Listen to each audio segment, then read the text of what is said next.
Assalomu alaykum, hurmatli yurtdoshlar. Men Nazarova Nigora, mana shu Navoiy shahrida yashayman o'zim. O'zim mana ko'p yildan beri, pashta 20 yildan beri poliartrit kasalligi bilan og'rib kelaman.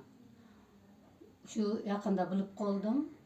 Shu o'zimiz Navoiy shahrida G'alaba ko'chasi 29-uyda mana shu asalari bilan davolash klinikasi mavjud ekan. Va shu yerga mana kelib, ikkinchi kurs lecheniyani olib ketyapman. Bu kasalligimdan tashqari, poliartritdan tashqari, menda ko'p tugunli boqoq kasalligi, o'ytimda kasalliklar va oshqozon osti bezida ham bezovtalik bo'lardi. Mana shu 2 kurs lecheniya davomida juda ko'p natijalar oldim. Mana shu sizlarga ham tavsiya qilaman. Mana shu yerga kelib davolanishlaringizda, dardlaringizga shifo topishlaringizda tavsiya qilib qolaman.